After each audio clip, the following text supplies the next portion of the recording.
He found her crying in the snow, a decorated Marine sergeant reduced to nothing but shattered pride and a broken radio. He thought he was offering shelter from the storm, but what neither of them knew was that her desperate call for backup would become his call to live again. This is a story not of war zones and battlefields, but of quiet battles fought in small moments. A story where healing doesn't announce itself with fanfare. It whispers through shared coffee and late-night conversations. A story where two people who thought their fighting days were over discover that sometimes the most important mission is learning to trust again. Before we jump back in, tell us where you're tuning in from, and if this story touches you, make sure you're subscribed, because tomorrow I've saved something extra special for you. The alarm clock's shrill cry cut through the pre-dawn darkness of Thornfield Valley like a knife through silence. Harrison Brooks reached across the empty expanse of his king-sized bed to silence it, his hand finding only cold sheets where warmth had once lived. 5:30 a.m. every morning. Same time, same motion, same hollow ache that followed him from sleep into wakefulness like a faithful shadow. He swung his legs over the edge of the bed, feet finding the worn slippers that had seen better days. The hardwood floor creaked beneath his weight as he moved through the two-story colonial house that had once echoed with laughter and now seemed to absorb sound rather than reflect it. Past the family photos he couldn't quite bring himself to take down but couldn't bear to look at directly. Past the guest room that served as a monument to plans that would never unfold. In the kitchen, Harrison went through the motions with mechanical precision. Coffee black, no sugar. 2 pieces of whole wheat toast, lightly buttered. Orange juice poured into a small glass with cartoon characters dancing around the rim. He called upstairs in a voice that had learned to project energy he didn't feel. Chloe. Breakfast. 8-year-old feet thundered down the stairs, followed by a whirlwind of blonde curls and untied shoelaces. Chloe Brooks burst into the kitchen like a small tornado, backpack sliding off one shoulder, homework folder clutched in her free hand. "Dad, I need you to sign this," she said without preamble, thrusting a permission slip under his nose. "Field trip to the Science Museum next Friday." Harrison scanned the paper quickly, signed with the same careful handwriting he'd used on legal documents for the past 15 years before, when his world had made sense and the future had stretched ahead of them, like an open road full of possibility. "Sounds fun, kiddo," he said, handing it back. "Make sure Mrs. Patterson gets this today." Chloe nodded seriously, stuffing the paper into her backpack with the concentrated focus of someone trying to remember a dozen different things at once. She ate her breakfast in companionable silence, occasionally glancing up at her father with eyes that held too much understanding for someone her age. Harrison packed her lunch with the same methodical care he brought to everything these days. Peanut butter and jelly sandwich cut into triangles, apple slices in a small container, juice box, goldfish crackers. A note that simply said, "Have a great day. Love, Dad," written in the same neat script, because some traditions were worth preserving. Even when everything else had fallen apart. "You okay, Daddy?" Chloe asked quietly as he zipped her lunchbox closed. The question hit him like it always did, a gentle sucker punch that reminded him how little he'd managed to hide from her perceptive 8-year-old eyes. She'd been asking some version of this question for 2 years now, ever since the accident had torn their family of 3 down to a family of 2. "I'm fine, sweetheart," he said, the lie rolling off his tongue with practiced ease. "Just tired." Chloe studied his face for a moment longer, then nodded and hopped down from her chair. She'd learned not to push. This wise little girl who had inherited her mother's intuition, along with her stubborn streak, the drive to Thornfield Elementary was a 15-minute journey through winding mountain roads that Harrison could navigate in his sleep, past the old covered bridge that the town had fought to preserve, past Morrison's feed store with its hand-painted sign and the gas station where everybody knew everybody's business. past the turnoff that led to the cemetery on Hillcrest. Drive a route he'd learned to avoid without really thinking about it. He pulled into the school circular. Drive behind a line of other vehicles, watching as children spilled out of cars and buses like colorful confetti.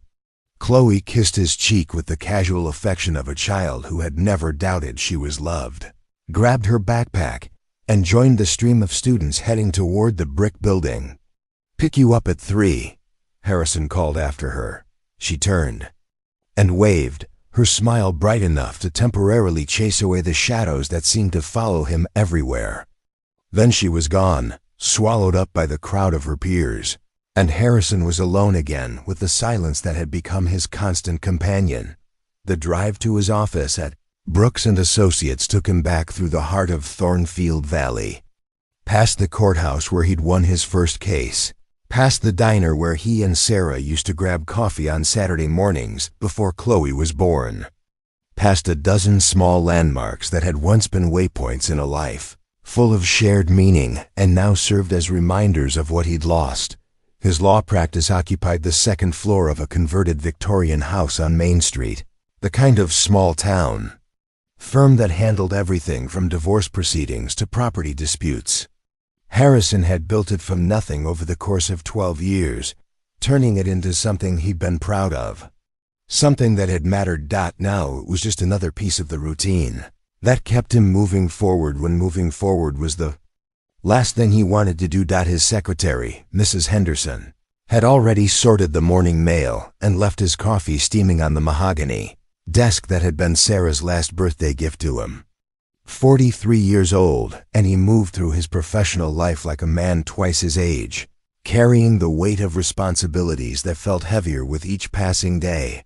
The morning brought the usual parade of clients and phone calls, a property dispute between neighbors who'd been feuding for 3 generations, a custody case that reminded him too much of his own fears, a will reading for the widow of one of Thornfield Valley's founding families.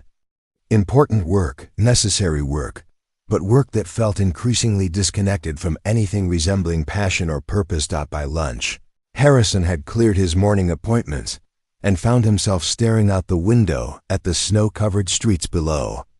December had arrived early this year, blanketing the valley in a premature winter that seemed to mirror the cold that had settled in his chest and refused to leave. He ate a sandwich at his desk while reviewing case files, the silence of his office, broken only by the occasional car passing on the street below and the steady tick of the grandfather clock that had belonged to his father. The same rhythm that had marked time in his childhood home, now counting down the hours of days that felt increasingly interchangeable. 3 o'clock approached with the inevitability of tide, and Harrison found himself gathering his coat and keys for the return trip to the school. Another pickup, another brief burst of Chloe's energy to temporarily brighten the car. Another evening of homework help and bedtime stories, and trying to be enough parent for a child who deserved so much more than the hollowed-out version of himself he'd become. As he stepped outside into the crystalline air of the December afternoon, Harrison Brooks had no way of knowing that his carefully constructed routine was about to shatter.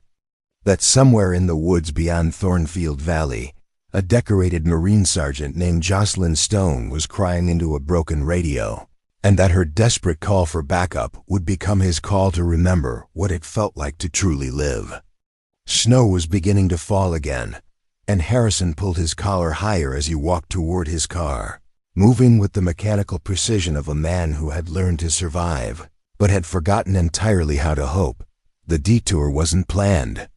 Harrison had been driving the same route between his office and Chloe's school for 2 years, following the main road through downtown Thornfield Valley with the predictability of a train on tracks.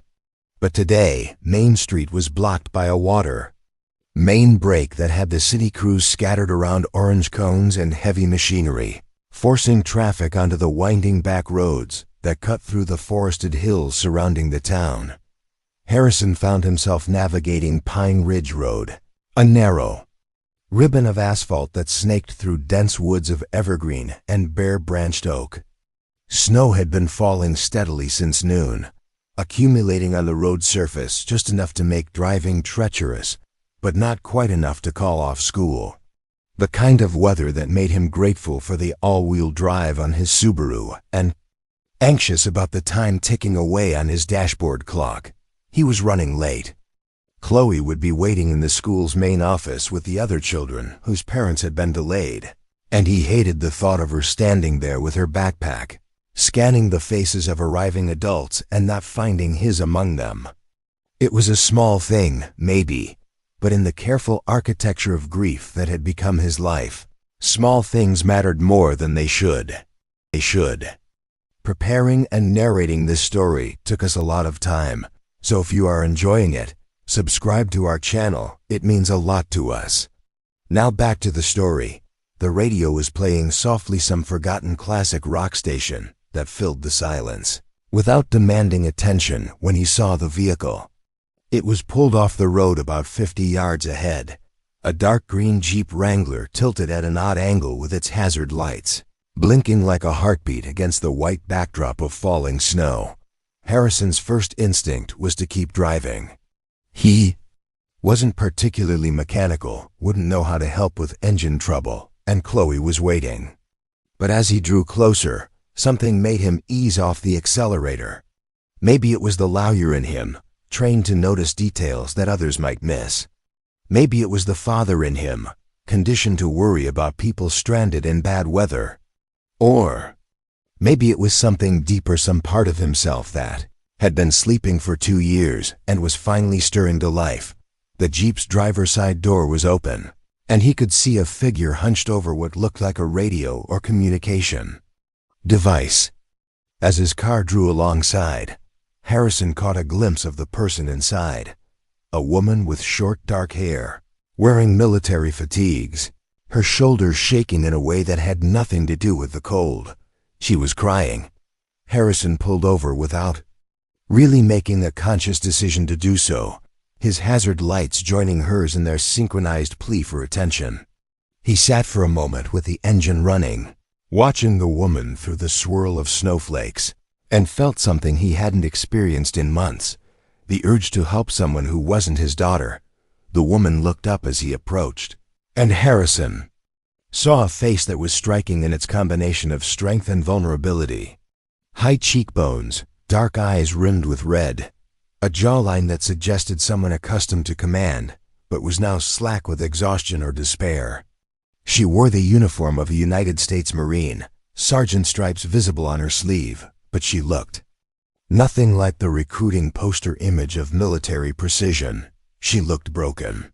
"Ma'am," Harrison called out, raising his voice over the wind. "Are you all right? Do you need help?" The woman's sergeant, he corrected himself, noting the rank insignia, looked at him with eyes that seemed to be seeing him from a great distance. She held up a black radio handset, its antenna extended, and Harrison could hear the faint crackle of static. "It's dead," she said, her voice hoarse. "The radio's dead, and I can't." She trailed off, looking down at the device in her hands like it had personally betrayed her. "Are you hurt?" Harrison asked, moving closer. "Do you need me to call someone?" "No," she said quickly, then seemed to reconsider. "I mean, yes, maybe, I don't know." She looked up at him again, and Harrison saw something in her expression that he recognized, the look of someone who had been holding everything together for so long that they'd forgotten how to ask for help. "I'm Harrison," he said gently. "Harrison." "Brooks, what's your name?" "Jocelyn," she replied after a moment's hesitation. "Jocelyn Stone. Sergeant Jocelyn Stone." "Okay, Sergeant Stone, what's going on? What can I do to help?" Jocelyn looked down at the radio again, her fingers working over the controls with the frustrated precision of someone who knew exactly what they were doing but was getting no response. "I was supposed to check in," she said, her voice barely audible over the wind. "Every 4 hours I'm supposed to check in, and I can't. The battery died, and I don't have a backup, and they're going to think." She stopped, pressing her lips together in a hard line, and Harrison realized she was fighting back tears. Whatever this check-in was about, it mattered. A lot. "Who are "You supposed to check in with?" he asked. "My unit," she said. I'm supposed to be on medical leave, but there are protocols. And if I don't check in ... She took a shaky breath. "They'll send someone looking for me." Harrison studied her face, noting the way she held herself ramrod, straight despite the circumstances, trained to maintain composure even when falling apart. He didn't know much about military procedure, but he understood the weight of responsibility. The fear of letting people down. "When did you last check in?" he asked. Jocelyn glanced at her watch, a heavy black digital model that looked like it could survive a nuclear blast. 6 hours ago. I was supposed to call in at 1400 hours, but I got ... lost. The word came out like a confession. "I've been driving around these back roads for hours, trying to find cell service, trying to get this piece of junk radio to work." Harrison pulled out his phone, checking the signal strength. 2 bars not strong, but potentially workable. "I've got some cell service," he said. "Do you have a number you can call?" Hope flickered across Jocelyn's features for the first time since he'd approached. "You'd let me use your phone?" "Of course," Harrison said, handing it over. "Take your time." Jocelyn dialed with shaking fingers, held the phone to her ear, and waited. Harrison watched her face fall as the call failed to connect, tried again, got the same result. "Nothing," she said, handing the phone back. The storm must be interfering with the towers. They stood there for a moment in the falling snow, 2 strangers brought together by circumstance and mechanical failure. Harrison found himself studying Jocelyn's face, noting the exhaustion etched around her eyes, the way she held her shoulders like she was carrying invisible weight. "Look," he said finally, "I know we just met, but I live about 10 minutes from here. Good landline connection, warm house, hot coffee. Why don't you come with me, get that radio charged up, or use my phone to make your call?" Jocelyn looked at him suspiciously. "You don't even know me." "No," Harrison agreed, "but you're a Marine, you're in trouble, and it's snowing. My daughter's at school for another hour anyway. I was on my way to pick her up when I saw you." He paused. "Sometimes helping someone else is the right thing to do, even when you don't know the whole story." Something in his tone must have convinced her, because Jocelyn nodded slowly. "Okay," she said. "Thank you. I'll follow you in my Jeep. Will it start?" She turned the key, and the engine caught on the second try. "Yeah, it runs fine. It's just the radio that's shot." As Harrison walked back to his car, he felt something he hadn't experienced in months. The sense that he was needed for something beyond the basic maintenance of his own existence. It was a small thing, helping a stranded Marine make a phone call, but it felt significant in a way he couldn't quite articulate. He had no way of knowing that Jocelyn Stone's radio call would change everything. That her story would become entwined with his in ways neither of them could imagine. That the broken radio in her hands was about to become the catalyst for rebuilding 2 lives that had been quietly falling apart. All he knew was that someone needed help, and for the first time in 2 years, he felt capable of providing it. Harrison's house sat at the end of Maple Creek Lane, a 2-story colonial with weathered blue shutters and a wraparound porch that had seen better days. The driveway curved through tall pine trees that provided natural privacy from the road. And as he pulled up with Jocelyn's Jeep following close behind, he found himself seeing his home through a stranger's eyes for the first time in months. Automatic garage door rumbled open, and he gestured for Jocelyn to park beside his car. She climbed out of the driver's seat, moving stiffly, like someone who had been driving for hours with tension locked in every muscle. Her military fatigues were wrinkled, her boots scuffed with road salt, and she carried that broken radio like it was made of glass. "Chloe," Harrison called to his daughter as she unbuckled her seatbelt. "We have a guest. Sergeant Stone is going to use our phone." 8-year-old Chloe emerged from the back seat with the unself-conscious curiosity that children possessed in abundance. She studied Jocelyn with wide blue eyes, taking in the uniform, the serious expression, the way the woman held herself like she was still standing at attention even in civilian surroundings. "Are you a soldier?" Chloe asked with characteristic directness. "Marine," Jocelyn corrected gently, something shifting in her posture at the child's innocent question. "There's a difference. What's the difference?" Harrison stepped in before Jocelyn could answer, sensing that his unexpected guest might not be in the mood for an impromptu military education session. "Let's get inside where it's warm first, then we can talk," he said. "Chloe, can you get the door?" The mudroom connected to a kitchen that had been the heart of their home back when it had truly been a home, and not just a place where Harrison and Chloe went through the motions of daily life. Pine cabinets, granite countertops that Sarah had insisted on, a breakfast nook with built-in seating where they'd shared countless meals as a family of 3. "Phone's over there," Harrison said, pointing to the landline mounted on the wall beside the refrigerator. "Should have a good connection. Take your time." Jocelyn approached the phone with the focused intensity of someone for whom this call represented more than simple communication. She dialed a long number, waited, then spoke in the crisp, professional tone that Harrison was beginning to recognize as her default mode. "This is Sergeant Stone, service number ... She rattled off a series of digits. "Checking in per protocol." "Yes, sir. No, sir. Just equipment failure. Yes, I understand." 800 tomorrow. Understood. Understood. The conversation lasted less than 2 minutes, but Harrison watched the tension drain from Jocelyn's shoulders like water from a broken dam. She hung up the phone and stood there for a moment with her eyes closed, breathing deeply. "Better?" Harrison asked. "Better," she confirmed, turning to face him. "Thank you. I can't tell you how much that means." "No need to thank me for using the phone," Harrison said, moving toward the coffee maker. "Coffee? You look like you could use some. I don't want to impose ... You're not imposing." He was already measuring grounds, muscle memory taking over.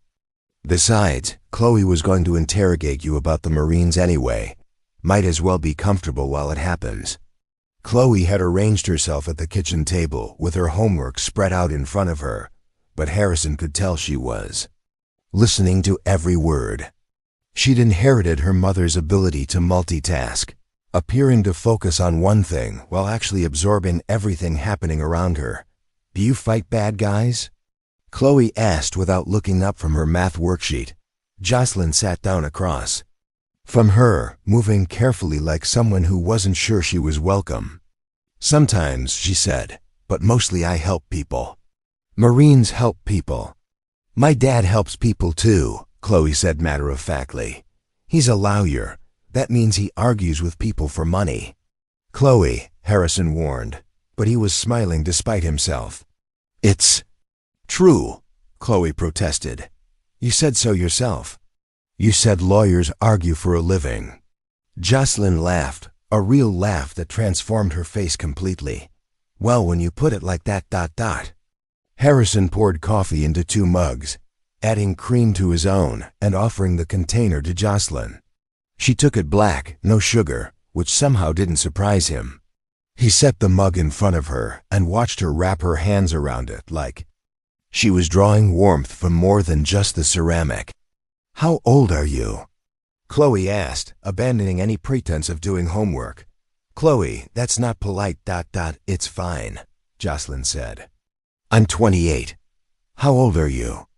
8 3/4, Chloe replied with the precision of someone for whom fractions of years mattered enormously. "My birthday's in March. I'm going to be 9. "March birthdays are good," Jocelyn said seriously. "Spring birthdays mean new beginnings." Something about the way she said it made Harrison look at her more closely. There was a story there, layers of meaning beneath the simple words, but he didn't push. Instead, he opened the refrigerator and began assembling the components of an early dinner. "Are you hungry?" he asked, I was going to make grilled cheese and tomato soup. Nothing fancy, but ... I don't want to be a bother." "You're not a bother," Harrison said firmly. "Honestly, it's nice to have someone to cook for besides just us. I usually make too much anyway." It was a lie. He usually made exactly enough for two. But something about Jocelyn's careful posture, the way she held herself like she was ready to bolt at the first sign of unwelcome, made him want to put her at ease. "Can I help?" she asked. "Just sit," Harrison said. "Relax, you've had a long day." He moved around the kitchen with practiced efficiency, buttering bread, opening cans, warming the soup in a pot that had seen thousands of meals. Domestic tasks that had once felt meaningful when shared with Sarah, then burdensome when performed. Alone, now somehow felt purposeful again, with Jocelyn sitting at his table. "Where do you live?" Chloe asked, apparently conducting her own interview. "Different places," Jocelyn said carefully. "I move around a lot for work. That sounds lonely." The simple observation hung in the air like a challenge. Harrison glanced over from the stove to see Jocelyn's expression grow thoughtful. "Sometimes," she admitted, "but you get used to it." "I don't think I'd like moving around all the time," Chloe continued. "I like it here. This is home." "It's a nice home," Jocelyn said, looking around the kitchen with genuine appreciation. "You can tell people are happy here." Harrison felt something twist in his chest. Happy? Were they happy? He'd been focused so intensely on survival, on maintaining routine and keeping Chloe's world stable, that he'd stopped thinking about happiness as a possibility. "We try," he said simply. Dinner was a quiet affair, punctuated by Chloe's occasional questions and Jocelyn's increasingly relaxed responses. Harrison found himself studying his unexpected guest when she wasn't looking, noting the way she ate with mechanical precision, the way she sat with perfect posture even in the casual setting, the way she seemed to be cataloging every detail of their home, like she was storing it away for later. "Do you have kids?" Chloe asked as they finished eating. "No," Jocelyn said, her voice growing quiet. "No kids." "Do you want kids?" Chloe ... double quotes Harrison began. "It's okay," Jocelyn said. "I used to think I did. Maybe someday." Something in her tone suggested that someday felt very far away. Harrison began clearing the dishes, and this time when Jocelyn offered to help, he accepted. They worked in comfortable silence, falling into an easy rhythm of washing and drying that felt surprisingly natural. "Thank you," Jocelyn said as they finished, "for everything. The phone, the meal, the ... kindness. I know you didn't have to help a stranger." "Everyone needs help sometimes," Harrison replied. "Besides, you're not really a stranger anymore. You've had dinner with us. That makes you practically family." It was meant as a light comment, but something flickered across Jocelyn's face, surprise, maybe, or longing. Like the concept of family was both foreign and deeply desired. "I should go," she said. "Let you get back to your evening." "Where are you staying?" Harrison asked. The question hung in the air, and Harrison realized from Jocelyn's hesitation that she didn't have a good answer. The broken radio, the hours of driving, the desperate need to check in with her unit pieces of a larger puzzle that suggested someone who was more lost than she'd initially let on. "There's a hotel in town," she said finally. "In this weather?" Harrison glanced toward the window where snow was still falling steadily. "The roads are getting worse. I'll be fine. I've driven in worse conditions." But even as she said it, Harrison could see the uncertainty in her eyes, could see that she was exhausted, that the prospect of driving back into the storm to find lodging in an unfamiliar town felt overwhelming. "The guest room upstairs has clean sheets," he said quietly. "If you want to stay, no pressure, but the offer's there." Jocelyn looked at him for a long moment, then at Chloe, who was nodding enthusiastically. "Really?" "Really," Harrison said. "It's warm, it's safe, and there's a good chance the roads will be better in the morning. I don't know what to say." Say yes, Chloe piped up. We never have sleepovers anymore. Jocelyn smiled at that, the first truly unguarded expression Harrison had seen from her. Okay, she said. Yes, thank you. As Harrison showed her to the guest room, he realized that for the first time in months, his house felt like a home again. Not because of grand gestures or dramatic changes, but because someone who needed shelter had found it under his roof. And maybe, just maybe, that was enough to start rebuilding something he'd thought was lost forever. Morning arrived in Thornfield Valley with the soft gray light that followed a heavy snowfall, the kind of illumination that made everything look clean and possible again. Harrison woke earlier than usual, drawn from sleep by the unfamiliar sound of someone moving quietly through his house. For a moment, the domestic noise filled him with a warmth he hadn't felt in 2 years, the simple comfort of not being alone. He found Jocelyn in the kitchen, standing by the window with a cup of coffee in her hands, watching the snow-covered landscape beyond the glass. She'd traded her military fatigues for civilian clothes jeans, and a simple gray sweater that made her look younger, more vulnerable somehow. Her dark hair caught the morning light, and Harrison noticed for the first time that she was beautiful in a way that had nothing to do with conventional prettiness and everything to do with strength, tempered by pain. You're up early, he said softly, not wanting to startle her. She turned, offering a small smile. Old habit. Military training never really leaves you. She gestured toward the coffee maker. I hope you don't mind. I found everything I needed. Of course not. Thank you for making coffee. Harrison poured himself a mug, noting that she'd made it stronger than he usually preferred, but somehow exactly what he needed this morning. How did you sleep? Better than I have in weeks, Jocelyn admitted. Your guest room is comfortable. And quiet. I'd forgotten what real quiet sounds like. They stood in companionable silence for a moment, both looking out at the transformed landscape. The storm had passed, leaving behind a world that looked pristine and unmarked, full of potential. Can I ask you something? Harrison said finally. Jocelyn tensed slightly, but nodded. What's a Marine sergeant doing driving around back roads in Vermont? I mean, I'm grateful the circumstances brought you here, but you seem... He paused, searching for the right words. You seem like someone who's far from where you're supposed to be.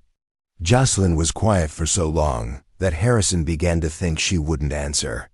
When she finally spoke, her voice was barely above a whisper.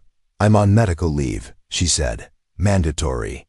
My commanding officer thought I needed time to process some things. What kind of things?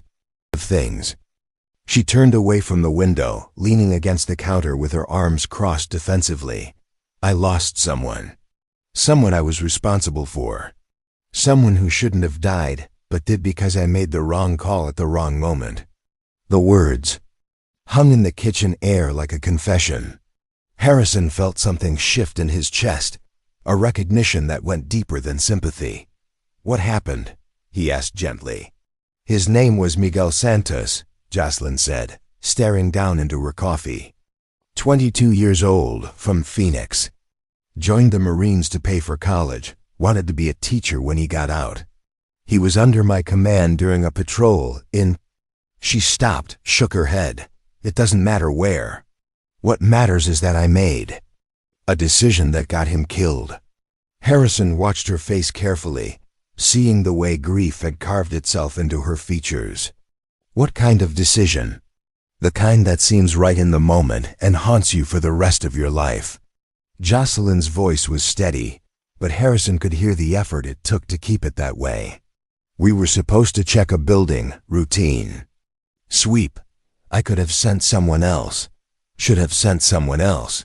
But Miguel was young and eager, and I thought ... I thought it would be good experience for him. She paused, took a shaky breath. There was an IED, improvised explosive device, hidden in the doorframe. Miguel was the first one through the door because I told him to be. Because I thought I was teaching him something about leadership. Her laugh was bitter, hollow. I taught him something about leadership, all right. I taught him what it looks like when your leader gets you killed. Harrison set down his coffee mug and moved closer, recognizing the particular weight of survivor's guilt because he carried the same burden. It wasn't your fault, wasn't it? Jocelyn looked up at him with eyes that held too much pain for someone. Not yet 30. I gave the order. I made the call. I'm the one who walked away while they carried him out in a body bag. You couldn't have known about the explosive. That's what everyone says. My commanding officer, the chaplain, the therapist they make me see twice a week. You couldn't have known, Sergeant Stone. It's not your fault, Sergeant Stone. These things happen in combat, Sergeant Stone. She shook her head. But I was responsible for him. That's what command means. You're responsible for the people under you. And I failed. Harrison studied her face, seeing something he recognized too well. How long ago? 6 months, 2 weeks, and 3 days. The precision of her answer told him everything he needed to know about how the loss was eating at her. And you've been carrying this alone. That's what you do. You carry it and you keep going because that's the job. Harrison leaned against the counter beside her, close enough that their shoulders almost touched. I know something about carrying guilt alone. Something in his tone made Jocelyn look at him more closely. What do you mean? My wife, Sarah, Harrison said quietly. She died 2 years ago. Car accident on Route 9, just outside of town. Black. Ice, lost control, hit a tree. He paused, the familiar tightness settling in his chest. I was supposed to drive her that night. She was going to her book club meeting at the library, and I was supposed to pick her up afterward, but I got caught up in a case I was working on. Some stupid property dispute that seemed so important at the time. Jocelyn waited, not pushing, just listening. She called me around 9, said the meeting was running late, and she'd just drive herself home. I said okay, figured it would save me a trip. Went back to my paperwork. Harrison's voice grew rougher. The call came in at 9:47. State Police.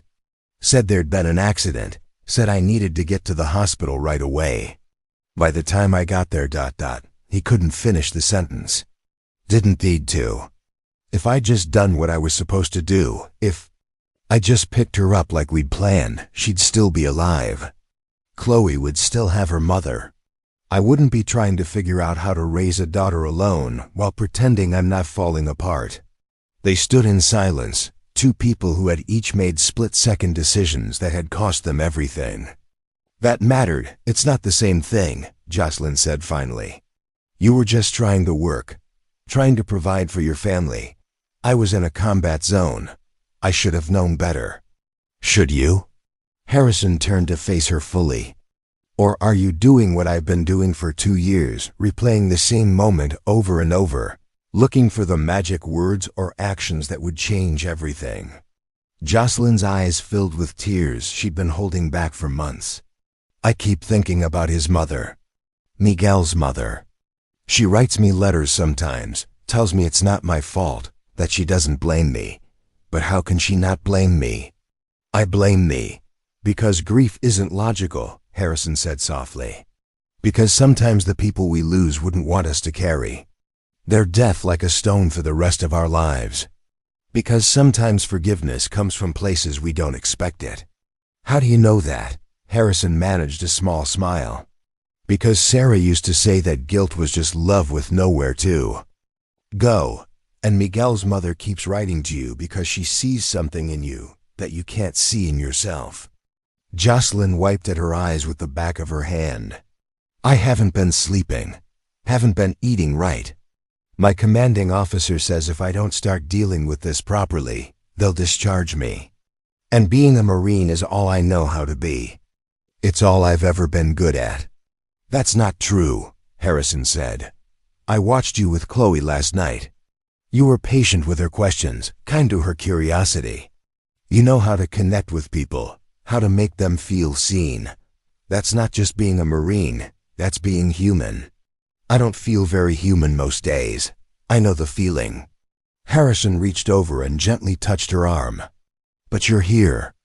You're standing in my kitchen, drinking coffee, talking about things that matter. That's more human than I've felt in 2 years. Jocelyn looked at him with something that might have been hope. What do we do with it? This guilt, this weight we carry? I don't know, Harrison admitted. I've been trying to figure that out since the night Sarah died. But maybe we don't have to figure it out alone. The sound of small feet on the stairs interrupted them, and Chloe appeared in the kitchen doorway wearing her favorite pajamas and carrying a stuffed elephant that had seen better days. "Good morning," she said cheerfully, seemingly oblivious to the emotional weight that had been filling the room. "Are we having pancakes? Sergeant Stone, do you like pancakes?" Jocelyn smiled through her tears. "I love pancakes. Dad makes the best pancakes in Vermont," Chloe announced with the confidence of someone who had conducted extensive research on the subject. As Harrison moved to gather ingredients, he caught Jocelyn's eye across the kitchen. Something had shifted between them in the past few minutes. Some wall had come down that couldn't be rebuilt. They were no longer strangers sharing temporary shelter from a storm. They were two people who understood what it meant to lose everything and somehow keep breathing anyway. And for the first time since Sarah's death, Harrison didn't feel quite so alone with his grief. The pancakes had been a success. Chloe was dressed and ready for school, and the morning routine was proceeding with the kind of easy normalcy that Harrison hadn't experienced in his house for months. Jocelyn had seamlessly integrated herself into their breakfast rhythm, helping Chloe with her backpack, listening to an 8-year-old's detailed explanation of why Friday was the best day of the school week, even braiding Chloe's hair with the precise efficiency of someone accustomed to making things neat and orderly. "I like her," Chloe whispered to Harrison as he packed her lunch. "She's not trying too hard to be nice. She's just nice." It was a perceptive observation from someone who had endured 2 years of well-meaning adults who spoke to her in overly cheerful voices and treated her like she might break if they mentioned her mother.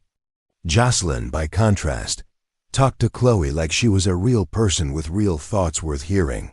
After dropping Chloe at school, Harrison and Jocelyn returned to the house to find themselves in the strange situation of two relative strangers, spending an unplanned day together. The roads were clear enough for Jocelyn to leave if she wanted to. The morning sun had already begun melting the previous night's snow, but neither of them seemed eager to break the fragile connection they'd built over coffee and shared confessions. "I should probably get going," Jocelyn said without much conviction, standing in the foyer with her hands shoved deep in her jacket pockets. "Let you get back to your normal day." "What's normal about any of this?" Harrison asked, gesturing around his house. "Besides, I took the day off. First time in 6 months, actually. Figured the world wouldn't end if Brooks and Associates was closed for one Friday." "Why did you take the day off?" Harrison considered the question. "Honestly, because for the first time in 2 years, I woke up curious about what might happen next. That seemed worth exploring." Jocelyn smiled, a real smile that reached her eyes. "In that case, maybe I could help you with something around the house. I'm pretty handy with repairs, and I owe you for last night." "You don't owe me anything," Harrison said. "But if you want to stay, I'd like the company." They spent the morning working on small projects that Harrison had been putting off for months. Jocelyn fixed the squeaky hinge on the pantry door, helped him replace a burned-out light fixture in the dining room, and demonstrated an impressive knowledge of basic plumbing while adjusting the faucet in the guest bathroom. She worked with the focused intensity Harrison was beginning to recognize as characteristic, approaching each task like it was a mission to be completed rather than simple household maintenance. It was while they were organizing tools in the basement that Jocelyn noticed the door. "What's through there?" she asked, nodding toward a white-painted door tucked beneath the staircase. Unlike every other door in the house, this one had a deadbolt lock installed, and the brass keyhole looked like it hadn't been used in a long time. Harrison followed her gaze. and felt the familiar tightness in his chest that accompanied any mention of that particular space. "Storage," he said quickly. "Just old stuff we don't need anymore."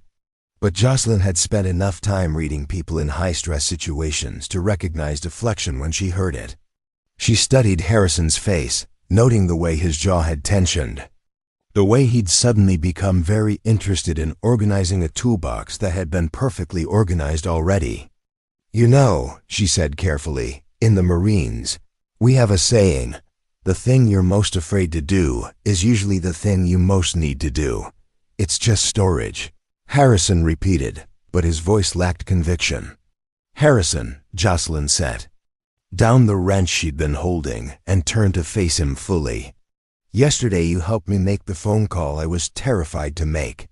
You gave me shelter when I needed it most. You listened to me talk about the worst thing I've ever done without judging me for it. Maybe it's time to let someone return the favor." They stood in the basement silence for a long moment, concrete walls and exposed pipes bearing witness to a conversation that felt larger than the words being spoken. "It's Sarah's office," Harrison said finally. "Her home office. I locked it the day after the funeral and haven't been back inside since. What's in there?" "Everything." The word came out rough, like it had been scraped from somewhere deep. "Her computer, her books, her case files from when she worked part-time for the public defender's office. Her coffee mug still sitting on the desk with a ring of dried coffee in the bottom. Her reading glasses, her pens, her—" He stopped, pressed his lips together. "Everything that made it her space." Jocelyn nodded slowly. "And you're afraid that if you go in there, it'll either hurt too much or not hurt enough." The accuracy of her observation hit Harrison like a physical blow. "Something like that. When Miguel died," Jocelyn said quietly, "I kept his last letter to his mother in my pocket for 3 months. Carried it everywhere, but couldn't bring myself to read it. I was terrified that it would say something about how excited he was for the mission, how much he trusted me to keep him safe." "Did you ever read it?" "Eventually. It was about a girl he'd met on leave, how he was planning to propose when he got home, how he was saving up for a ring." Jocelyn's voice grew soft. He never mentioned the mission at all. It was just life, hope, the future he was planning. "How did that make you feel?" "Like he was a whole person instead of just my guilt." She looked at Harrison directly. "Sometimes the things we're afraid to face aren't as terrible as the stories we tell ourselves. And sometimes they're exactly as terrible, but facing them is still better than carrying them around like poison." Harrison walked over to the locked door, resting his palm against the painted wood. Behind this barrier was 2 years' worth of avoidance, 2 years of telling himself he wasn't ready, 2 years of pretending that keeping Sarah's space exactly as she'd left it was somehow honoring her memory instead of imprisoning himself with it. "I don't even know where I put the key," he said. "Top shelf of your kitchen junk drawer," Jocelyn said. "Next to the rubber bands and the takeout menus." Harrison stared at her. "How could you possibly know that?" "Because that's where my dad kept the key to my mom's sewing room after she died." "Some things are universal." Jocelyn moved to stand beside him. "The question is, do you want to find it?" Harrison thought about Chloe, who had stopped asking about Mommy's office months ago, but still sometimes stood in front of the basement door with a puzzled expression, like she was trying to remember what was missing.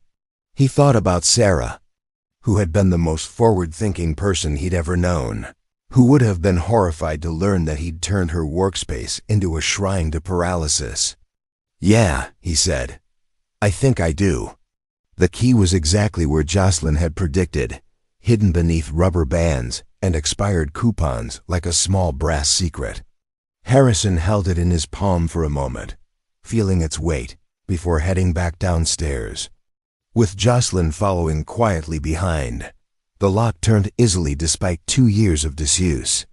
The door swung open with a soft creak, and Harrison was immediately hit with the scent of Sarah's perfume, faint but unmistakable, like she'd just stepped out for coffee and would be back any moment. The office was exactly as she'd left it. Law books arranged by subject on built-in shelves. Her desk positioned to catch the morning light from the small basement window. A framed photo of Harrison and baby Chloe sitting next to her computer monitor. A half-finished brief still displayed. On her computer screen, cursor blinking patiently after the words, "In conclusion," the defendant's rights were clearly.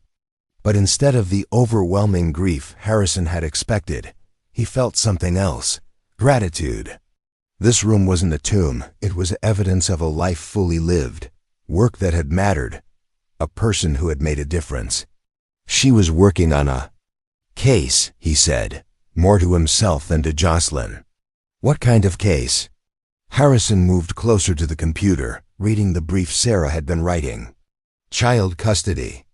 Single mother trying to keep her kids after her ex-husband claimed she was unfit because she worked 2 jobs to support them. He scrolled down, seeing Sarah's careful arguments, her passionate defense of a woman she'd probably never met, but whose story had clearly moved her. Did she win? I don't know. I never followed up, never found out what happened to any of her cases. Harrison felt a wave of shame. I just walked away from all of it. Maybe it's not too late to find out, Jocelyn suggested gently. Harrison looked around the office with new eyes, seeing not a monument to loss but a reminder of purpose. Sarah hadn't just been his wife and Chloe's mother. She'd been a lawyer who fought for people who needed fighting for, a person who believed in justice and compassion and the possibility that one person could make a difference. She would have liked you, he said suddenly. What makes you think so? Because you see things clearly. Because you don't let people hide from what they need to face. Because you understand that sometimes helping someone else is the only way to help yourself. Harrison turned away from the computer. She always said the best lawyers were the ones who remembered that behind every case was a human being who needed someone to care. They stood in Sarah's office for a few more minutes, not talking, just breathing in the space that had been locked away for too long. When they finally left, Harrison didn't lock the door behind them. Some doors, once opened, were meant to stay that way. The revelation came 3 hours later, as Harrison sat at Sarah's desk with Jocelyn beside him, scrolling through files that had been waiting patiently on the computer's hard drive for someone to care about them again. What had started as a tentative exploration of Sarah's digital workspace had evolved into something approaching detective work, as they pieced together the cases she'd been working on in the weeks before her death. "Look at this," Harrison said, pointing to a folder labeled Rodriguez v. Rodriguez, urgent. She was working overtime on this one. Filed her last motion the day before she died. Jocelyn leaned closer to read the screen. What happened with it? Harrison's fingers moved across the keyboard, accessing court records through his law firm's database. The case file painted a familiar story. Maria Rodriguez, working 2 jobs as a housekeeper and night shift factory worker, fighting to retain custody of her 3 children after her ex-husband claimed she was neglecting them due to her work schedule. Sarah had been representing her pro bono, building a case that demonstrated Maria's devotion to her children and the economic necessities that drove her grueling schedule. The final hearing was scheduled for the week after Sarah's accident. Harrison said, scrolling through court documents. When she didn't show up, the judge assigned a different public defender. And Harrison's jaw tightened as he read the outcome. Maria lost. The kids went to live with their father and his new wife in Colorado. The substitute lawyer wasn't prepared, didn't have Sarah's research, didn't understand the case. He looked up from the screen. Those children got taken away from their mother because I was too lost in my own grief to follow through on Sarah's work. That's not your fault, isn't it? Harrison stood abruptly, pacing to the small window that looked out onto the backyard. Sarah spent weeks on this case, stayed up late building arguments, fighting for this family. And when she died, I just abandoned them. Left them to fend for themselves in a system that didn't care. and care. Jocelyn studied the case file, noting the meticulous detail of Sarah's preparation, the passionate language of her motions. When did this happen? 2 years ago. The kids are probably settled in Colorado by now, probably don't even remember Vermont. Harrison's voice was bitter with self-recrimination. Too late to fix it. Maybe not. Jocelyn had pulled up additional court documents, her expression growing thoughtful. Look at this. There's been a change in circumstances. The father filed for divorce from his second wife 6 months ago. Ugly custody battle over their own child. Allegations of financial irresponsibility. Unstable housing situation. Harrison moved back to the desk, reading over her shoulder. So Maria Rodriguez might have grounds for a custody modification. If her situation has improved, if she can demonstrate stability, if she has a lawyer who actually understands her case. Jocelyn looked up at him. You could finish what Sarah started. I'm not a family law attorney. I do property disputes and contract negotiations. But you understand how to research, how to build arguments, how to fight for people who can't fight for themselves. Jocelyn's voice grew more animated, and I could help.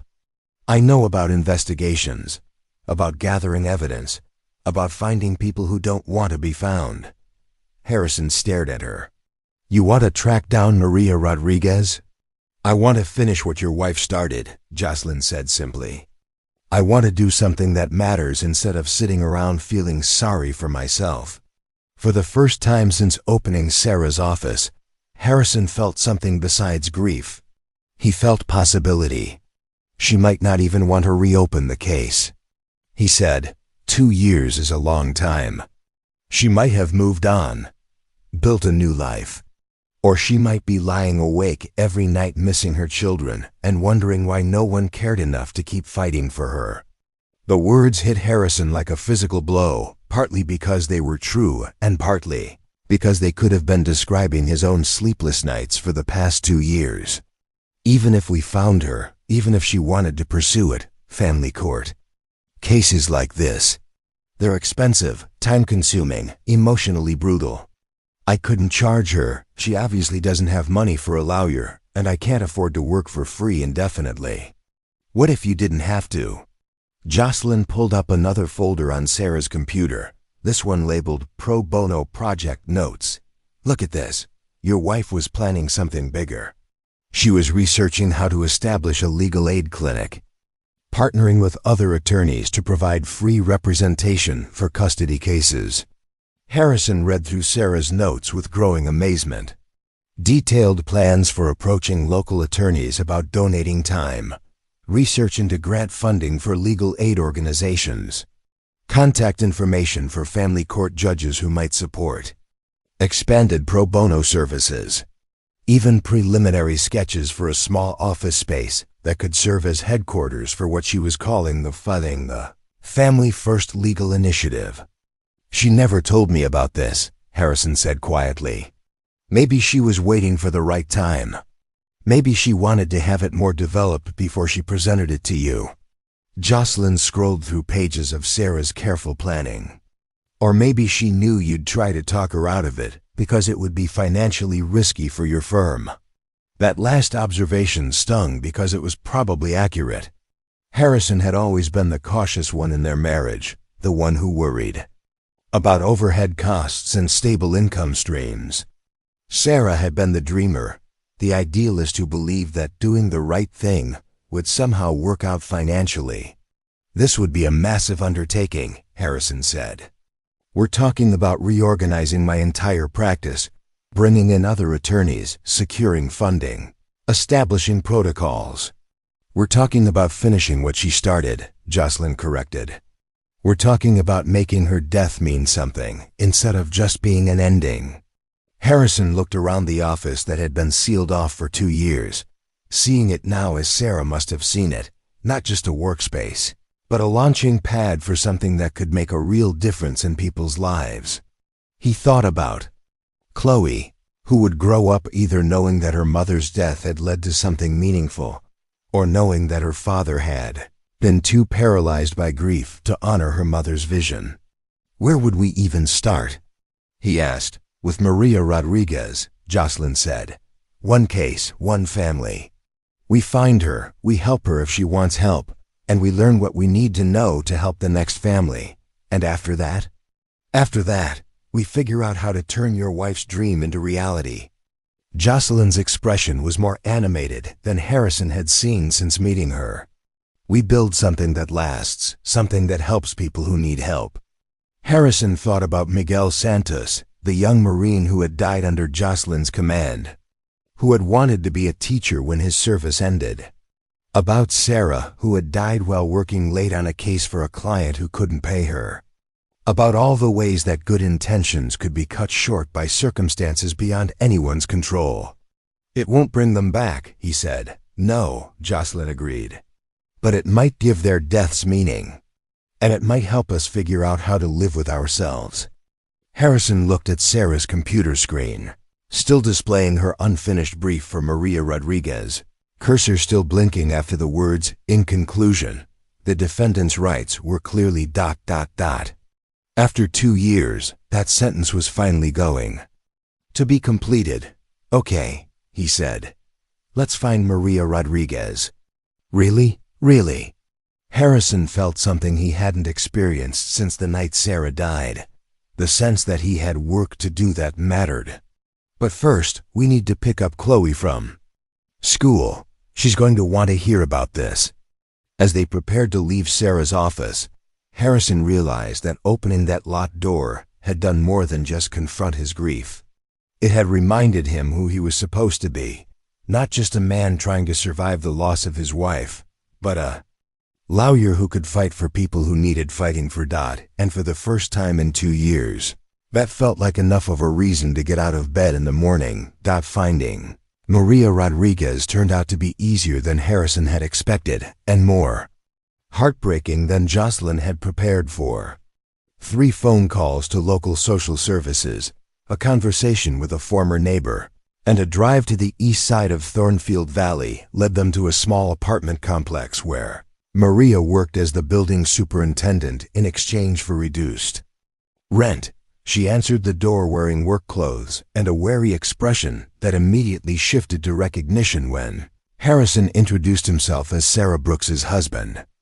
Maria was smaller than Harrison had imagined, with graying hair pulled back in a practical ponytail and hands that spoke of years of physical labor, but her eyes held the same fierce determination that had impressed Sarah enough to take her case.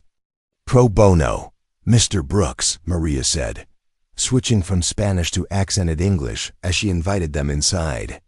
"I was so sorry to hear about your wife. She was fighting for my children when she died, yes?" "Yes," Harrison said simply. "And I'm here because I'd like to finish what she started." The conversation that followed lasted 2 hours and required 3 boxes of tissues.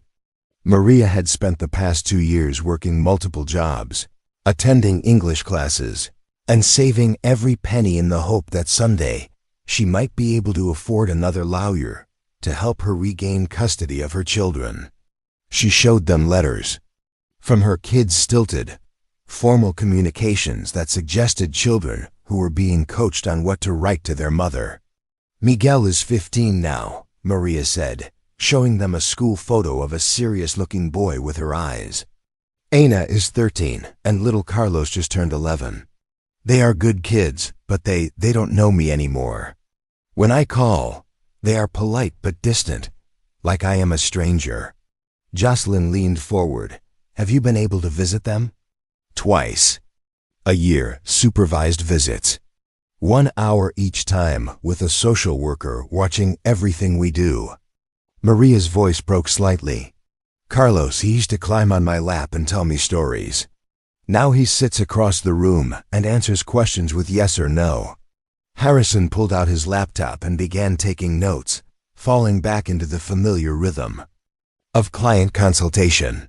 But as Maria's story unfolded, the economic desperation that had driven her work schedule, the ex-husband who had used the system to punish her for divorcing him, the substitute lawyer who had been too overwhelmed to properly advocate for her, Harrison felt anger building in his chest. Not the helpless rage that had consumed him after Sarah's death, but the focused indignation of a lawyer who recognized injustice. "Mrs. Rodriguez," he said finally, "I want to be clear about something. Taking on a custody modification case like THIS, it's going to be complicated, expensive, and emotionally difficult. There are no guarantees, and the process could take months or even years." Maria nodded. "I understand." "But," Harrison continued, "your circumstances have clearly improved since the original custody ruling. You have stable housing, steady employment, documentation of your efforts to better your situation. And your ex-husband's circumstances have apparently deteriorated significantly. I think you have grounds for a strong case." Hope flickered across Maria's features like sunrise. "You will represent me?" "Pro bono," Harrison confirmed. "No charge. And I'm going to do everything in my power to bring your children home." As they drove back toward Harrison's house, Jocelyn was unusually quiet. Finally, she spoke. "That could have been my mother's story," she said. "Different details, but the same struggle. Working multiple jobs, fighting a system designed to favor people with money and connections. What happened to your mother? She won, eventually. But it took 3 years and nearly broke her financially." Jocelyn stared out the window at the passing landscape. "She used to say that poor people don't get justice. They get whatever justice they can afford. Sarah used to say something similar. That's why she wanted to build the legal aid clinic." They were interrupted by Harrison's phone ringing. The caller ID showed Judge Patricia Webb, and Harrison answered with some trepidation. Judge Webb presided over most of the family court cases in their jurisdiction, and her reputation for no-nonsense efficiency was legendary. "Harrison?" "Pat Webb. I heard through the grapevine that you might be taking on some family law cases." Harrison shot a questioning look at Jocelyn. "Word travels fast." "I just met with a potential client this afternoon. Maria Rodriguez, Judge," Webb said matter-of-factly. "Her former neighbor called my office. Syed Sarah Brooks's husband was looking into custody modification. Is that accurate?" "It is. I'm planning to file a motion to modify the original custody order based on changed circumstances." "Good." The single word carried weight. "I presided over the original case, Harrison. I've regretted that outcome for 2 years." The substitute. "Counsel was well-meaning but unprepared, and that family deserved better representation." Harrison pulled into his driveway, processing this unexpected development. "Judge Webb, I'm calling because I want you to know that there are others in this community who've been thinking about what Sarah was trying to do. Dr. Amy Chun from the university's social work department has been researching family court outcomes for low-income families. Attorney Rebecca Foster has been looking for ways to expand pro bono services. Even some of the court clerks have been talking about how to better support unrepresented litigants." "What are you saying?" "I'm saying that maybe Sarah's vision doesn't have to die with her. Maybe there are enough people who care about justice to make her legal aid clinic idea work." Judge Webb paused. "Would you be interested in hosting a meeting, informal conversation about possibilities?" Harrison looked at Jocelyn, who had been listening to the conversation with growing excitement. "When?" he asked. "Tomorrow evening?" "I could make some calls, see who might be available for a preliminary discussion." "Judge Webb, I should mention that I'm not doing this alone. I have a partner in this effort, Sergeant Jocelyn Stone. She's been instrumental in helping me understand what Sarah was trying to accomplish. Military background?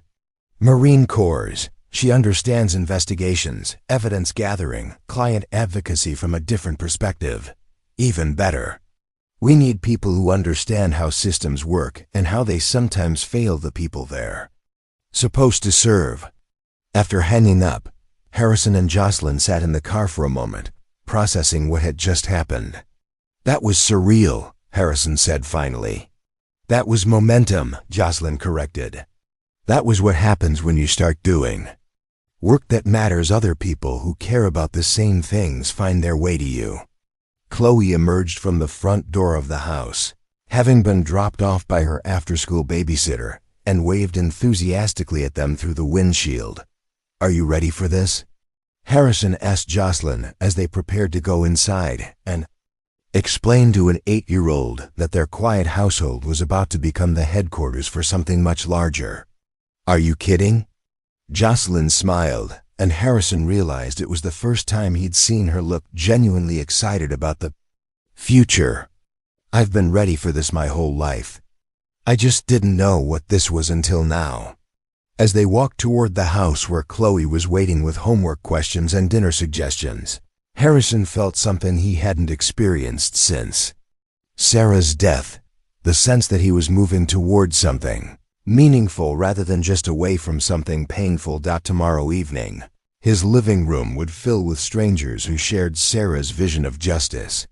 Next week, he would file his first family law motion in 15 years. Next month, Maria Rodriguez might be reunited with her children. And somewhere along the way, he and Jocelyn had stopped being two broken people, sharing temporary shelter, and had become partners in something that could change lives. The ripple effect had begun.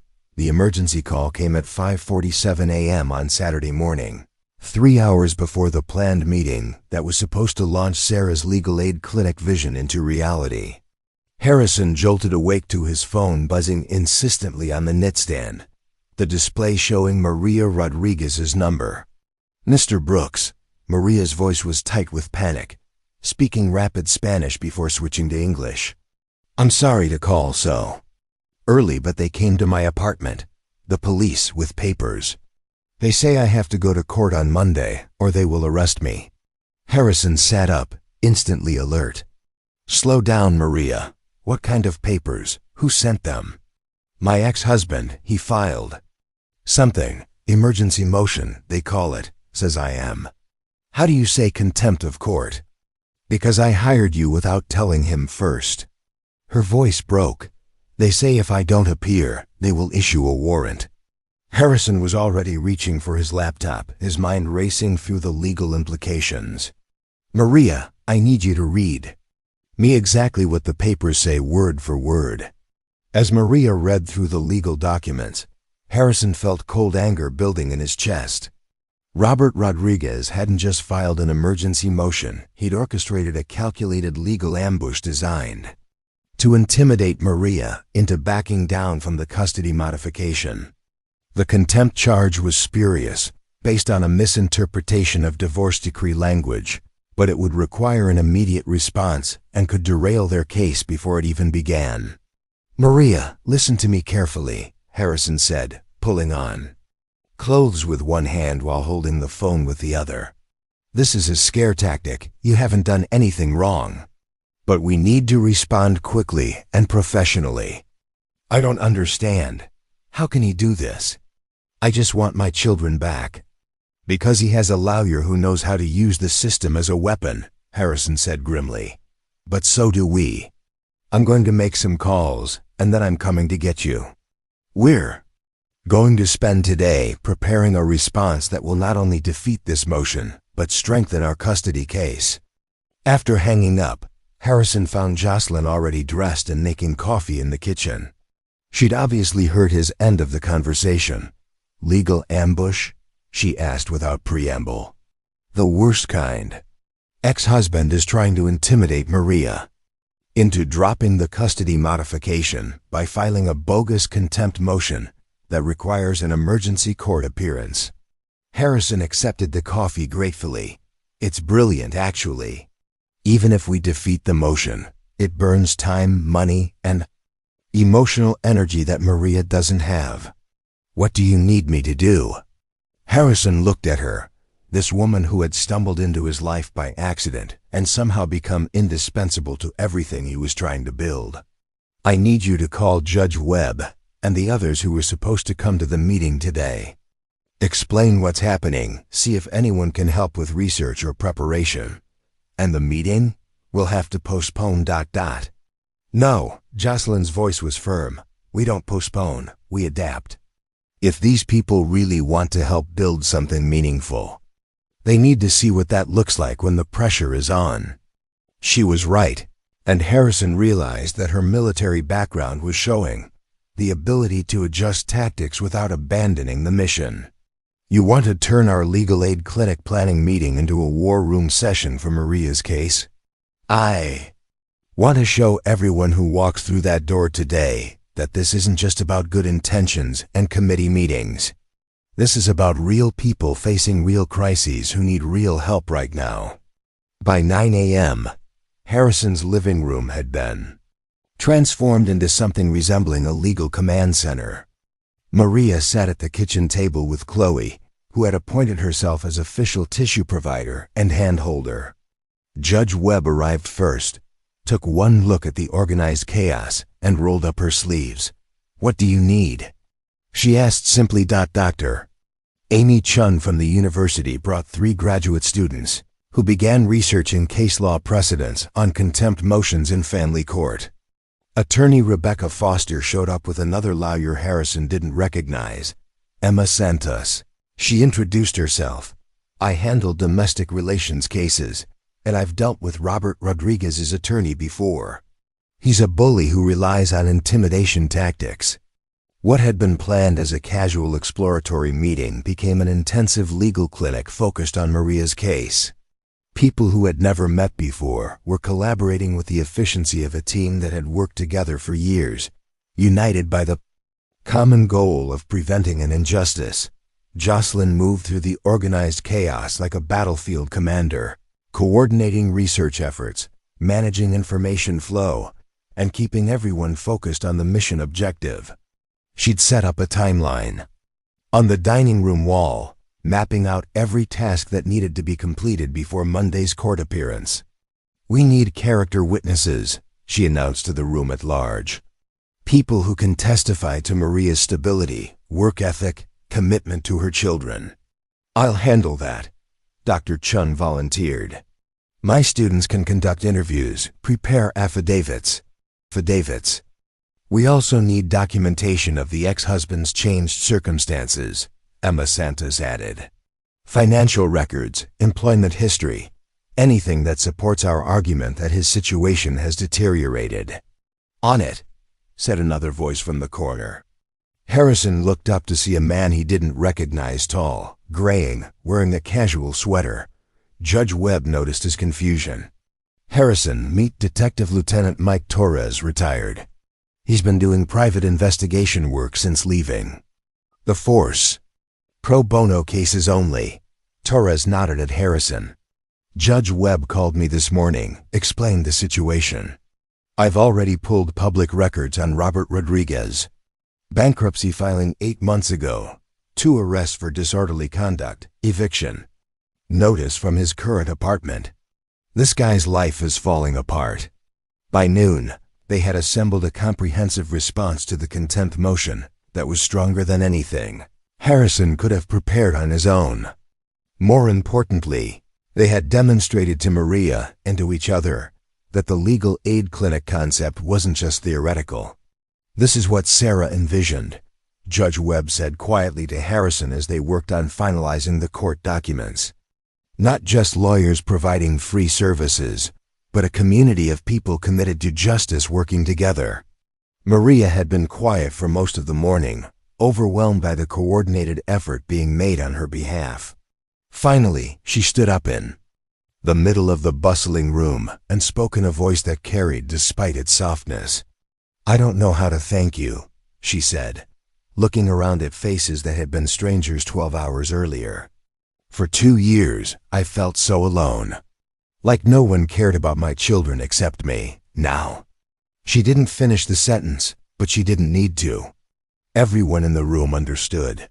Chloe, who had been observing the adult activity with 8-year-old fascination, spoke up from her perch at the kitchen counter.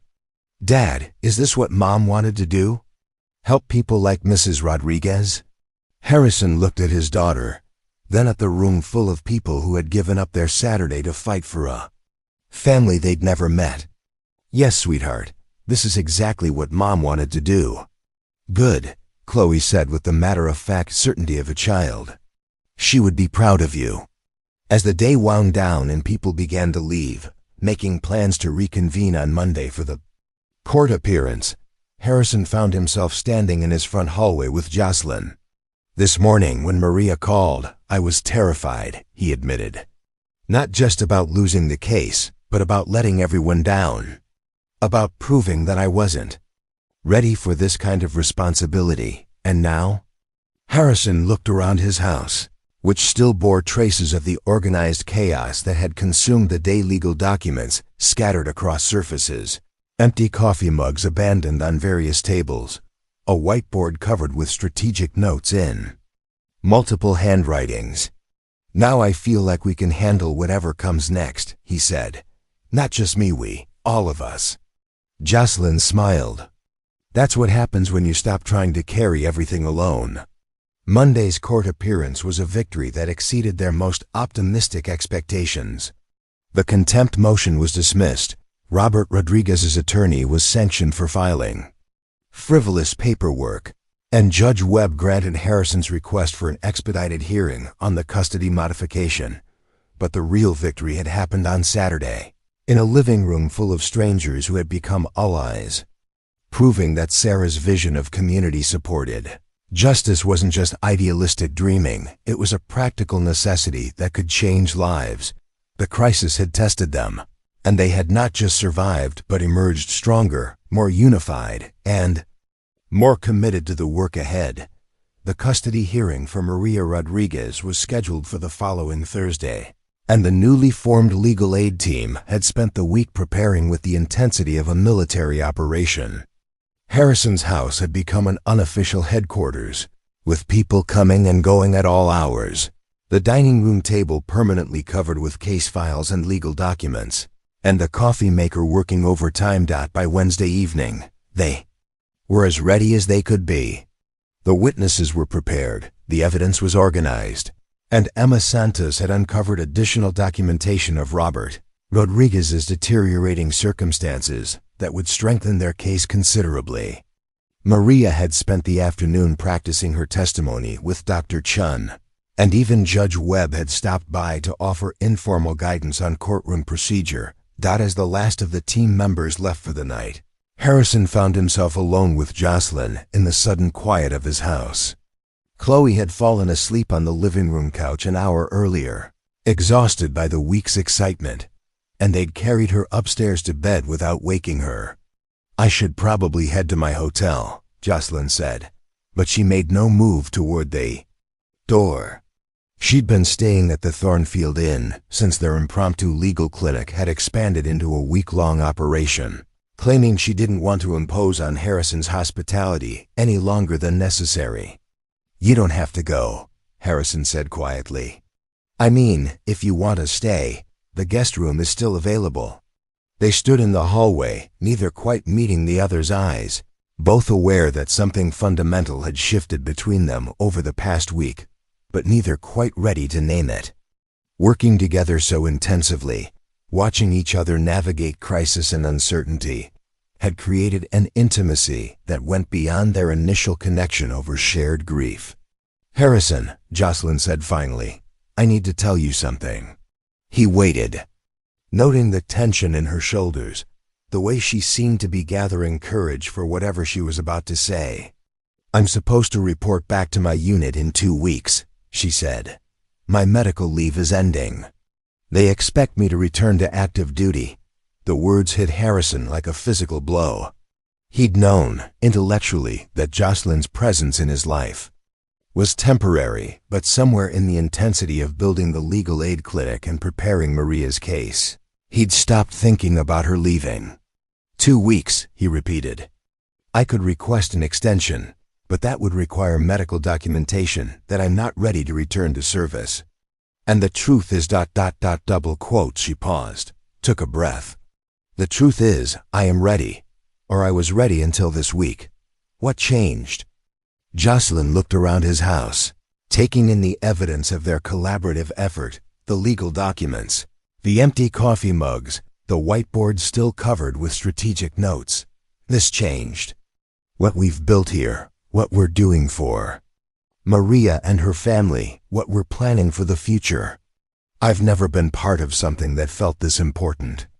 Harrison stepped closer, close enough to see the conflict in her eyes. So request the extension. It's not that simple. If I stay, I'd be staying for you.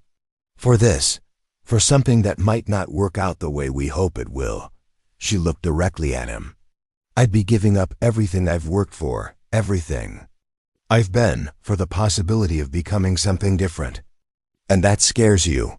It terrifies me, she admitted. I've been a Marine for 10 years. It's not just what I do, it's who I am. Without the uniform, without the structure, without the mission, I don't know who I am. Harrison understood the fear in her voice because he'd felt it himself, the terror of letting go of familiar identity, even when that identity had become a prison. You're someone who drove to Vermont to process grief and ended up helping rebuild a stranger's life. You're someone who turned a legal crisis into a community mobilization. You're someone who sees what needs to be done and finds a way to do it. Those are things I've done, not who I am. Maybe they're the same thing, Harrison said gently. Maybe. Who we are is just the sum of our choices. And you've been making extraordinary choices since the moment you decided to stay that first night. Jocelyn was quiet for a long moment, then said, I need to know what I'm choosing. If I stay, if I leave the Marines, if I commit to building this legal aid clinic with you, ... What are we to each other? The question hung in the air between them, like a challenge. Harrison realized they'd reached the moment he'd been both anticipating and dreading. The moment when they had to acknowledge what had been growing between them and decide whether to nurture it or let it remain unspoken. I don't know, he said honestly. I know that I wake up every morning looking forward to working with you. I know that when you're not here, the house feels empty in a way it hasn't since Sarah died. I know that what we've built together feels more meaningful than anything I've done in years. That's not the same as love. No, Harrison agreed. But it might be the foundation for love, if we're brave enough to build on it. Jocelyn stepped closer, close enough that he could see the gold flecks in her dark eyes. I haven't been brave about anything personal in a long time. Military courage is different. It's about training and duty and following orders. This is about choosing to trust someone with your heart when you know how much it hurts to lose someone you love. I know, Harrison said softly. I've been living with that fear for 2 years. But I've also learned that avoiding love doesn't make losing it hurt less. It just makes you miss all the joy that comes before the loss. What if we're wrong about this? What if what we're feeling is just two broken people leaning on each other while we heal? Then we'll figure it out together, Harrison said. But I don't think we're wrong. I think we're two people who've learned how precious love is because we've experienced losing it. I think we're ready to choose hope over fear. Jocelyn reached up and touched his face, her palm warm against his cheek. I've been carrying Miguel's death like a weight for 6 months. But working with you, helping Maria, being part of something bigger than my own grief. It's the first time I've felt useful instead of just broken. You were never broken, Harrison said. You were just interrupted. And now you're writing a new chapter. We're writing a new chapter, she corrected. If I stay, if we choose this. Harrison covered her hand with his own. I'm choosing this. I'm choosing you, and the work we're doing, and the possibility that we can build something beautiful together. But I need you to choose it too, not because you're afraid to go back to the Marines, but because you want to be here. Jocelyn smiled, and Harrison realized it was the first completely unguarded expression he'd seen from her. I want to be here. I want to help Maria get her children back. I want to build Sarah's legal aid clinic. I want to see what happens when we stop being afraid of happiness. And us? What do you want for us? I want to find out if partnership can become love, she said simply. I want to risk my heart one more time, with someone who understands that love is both fragile and worth fighting for. Harrison kissed her then, gentle and tentative, and when she kissed him back, it felt like coming home after a long journey through unfamiliar territory. Not the desperate passion of people trying to forget their pain, but the careful tenderness of people ready to remember what it felt like to hope for the future. When they broke apart, Jocelyn rested her forehead against his. "I'm scared," she whispered. "Me too," Harrison admitted.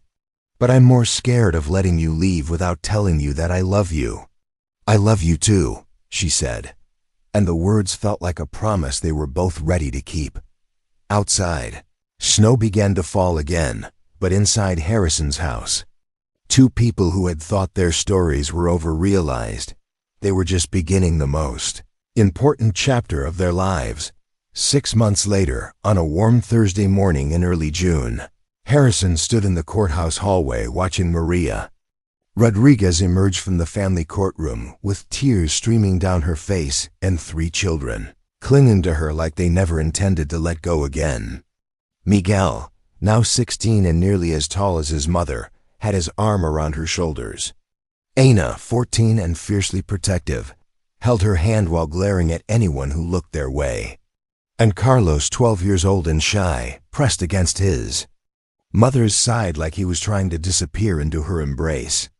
"Mama," Carlos whispered in Spanish, and the word carried 2 years' worth of longing. Judge Webb emerged from the courtroom behind them, her usually stern expression softened by something that might have been satisfaction. She nodded at Harrison with professional approval, but he caught the quick smile she tried to hide. "Full custody restored," she said quietly. "Effective immediately. Mr. Rodriguez has supervised visitation rights, pending his completion of court-ordered counseling and financial stability evaluation." Harrison felt the tension he'd been carrying for months finally release from his shoulders. They'd won. After 6 months of legal maneuvering, character witnesses, psychological evaluations, and 3 separate court hearings, Maria Rodriguez was going home with all 3 of her children. "Thank you," Maria said, looking at Harrison with eyes that held more gratitude than he knew how to accept. "You gave me back my family." "You never lost your family," Harrison replied. "We just helped the system remember that." Jocelyn appeared beside him, having spent the morning coordinating with Detective Torres on a new case, a domestic violence survivor who needed help securing a protective order. She wore civilian clothes now, a simple blue dress that made her look more like a social worker than a former Marine sergeant, but she still moved with the purposeful efficiency that Harrison had fallen in love with. "How did it go?" she asked, though the celebration in the hallway had already answered her question. "Home," Ana Rodriguez said firmly, speaking directly to Jocelyn. "We're going home." The Family First Legal Initiative had officially opened its doors 3 months earlier, operating out of a converted storefront on Main Street that Judge Webb had helped them secure at below-market rent. What had started as Sarah's vision and grown into an emergency response to Maria's crisis had evolved into something neither Harrison nor Jocelyn had imagined possible. They now had 4 attorneys working regular pro bono hours, 2 full-time social workers funded by a federal grant that Dr. Chun had helped them secure, and a network of volunteer advocates that included everyone from retired teachers to college students studying social justice. Detective Torres had joined them as an official investigator, and even Mrs. Henderson had transitioned from Harrison's law firm to become the clinic's office manager. But more than the official structure, they'd built something that felt like family. Every Thursday, the core team gathered for dinner at Harrison's house, what Chloe had dubbed Legal Aid Family Night, to debrief the week's cases and plan strategy for upcoming challenges. The dining room table that had once felt too large for just Harrison and Chloe now regularly accommodated 8 or 10 people, voices overlapping in passionate discussion about justice and advocacy and the small victories that changed individual lives. As they walked out of the courthouse that morning, Harrison's phone buzzed with a text from Chloe. Pizza party tonight to celebrate Mrs. R getting her kids back? I already invited everyone. Love you. Harrison showed the message to Jocelyn, who laughed. Your daughter has become quite the social coordinator. She's learned that good news should be shared, Harrison replied. I think she missed having a house full of people who cared about each other.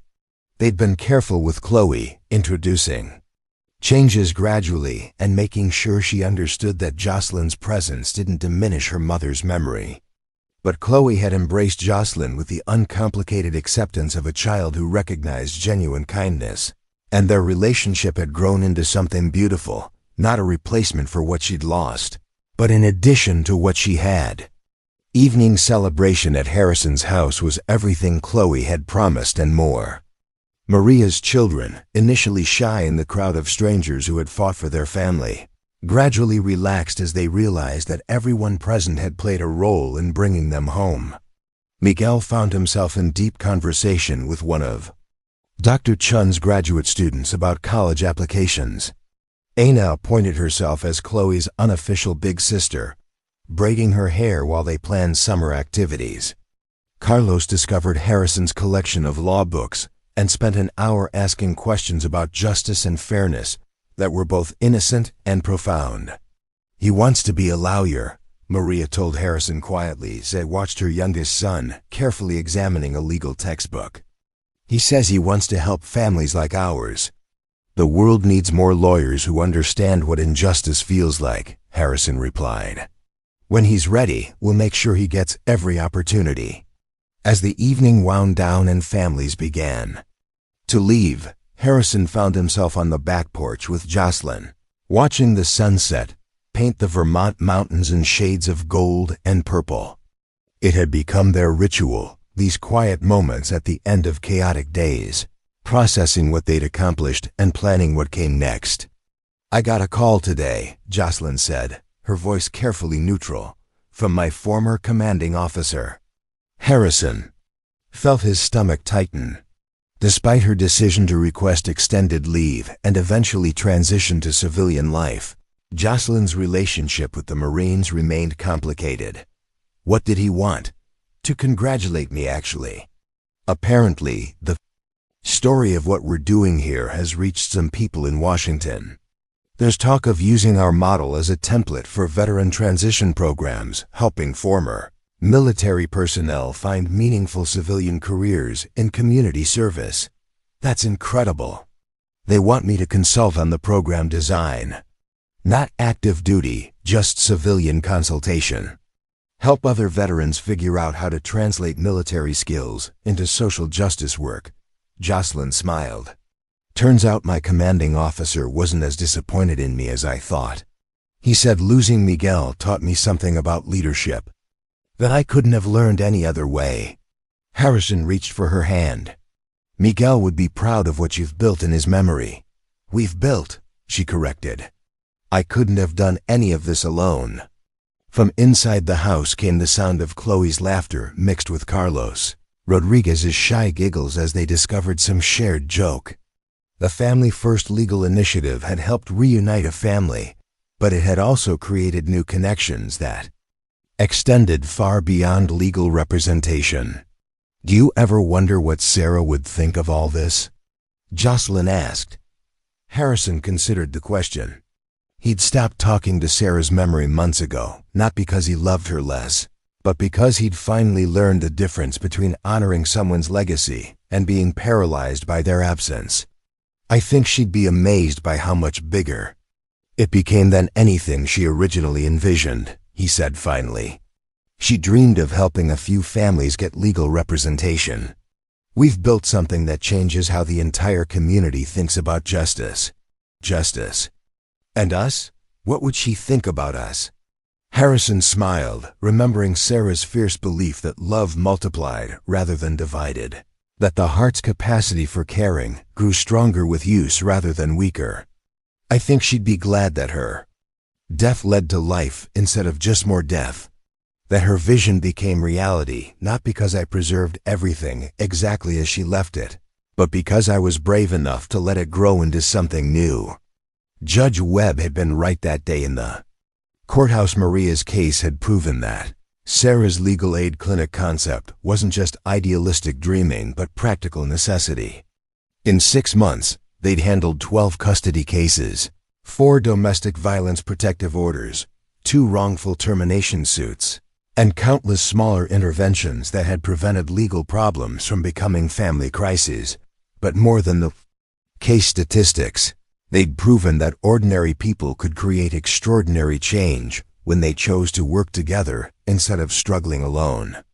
"I have something for you," Harrison said, pulling a small wrapped package from his jacket pocket.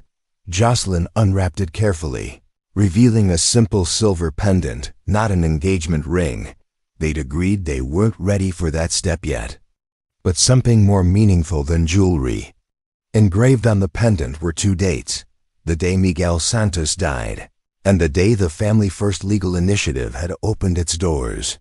"For remembering that endings can become beginnings," Harrison said, "that the people we've lost would want us to keep building something beautiful." Jocelyn fastened the pendant around her neck, her fingers tracing the engraved dates. "I love you, Harrison Brooks." "I love you too, Jocelyn Stone." As they sat together in the gathering twilight, watching fireflies begin their nightly dance across the yard where Chloe and Carlos were still playing, Harrison realized that happiness had snuck up on him. Not the desperate, grasping happiness of someone trying to forget pain, but the quiet, sustainable happiness of someone who had learned to honor loss while still choosing hope. The radio call that had brought Jocelyn into his life had indeed changed everything, not because it had erased their grief, but because it had taught them that broken people could help heal each other, that individual acts of kindness could grow into movements for justice, and that love didn't end with death, but found new ways to express itself through the lives of those who remained. Tomorrow, there would be new cases, new families in crisis, new challenges that would test their resolve and their resources. But tonight, in a house full of laughter and second chances, with a woman beside him who understood both the weight of responsibility and the lightness of hope, Harrison Brooks was exactly where he belonged. The snow had long since melted, the locked doors had been opened, and the broken radio that had started it all sat in a place of honor on the legal aid clinic's bookshelf, a reminder that sometimes the most important calls are the ones that connect us to our purpose, our community, and our capacity to transform pain into something beautiful. In Thornfield Valley, Vermont, Sarah Brooks's dream had become reality. Miguel Santos's death had gained meaning, and 2 people who thought their fighting days were over had discovered that the most important battles were just beginning. Sometimes, love doesn't announce itself with fanfare. Sometimes it grows quietly in courthouse hallways and community meetings, in shared purpose and vulnerable choices, in the space between grief and hope where healing lives. Sometimes the most beautiful stories are the ones that remind us we can always write a new chapter, even when we think the book is closed. Up next, you've got 2 more standout stories right on your screen. If this one hit the mark, you won't want to pass these up. Just click and check them out. And don't forget to subscribe and turn on the notification bell so you don't miss any upload from us.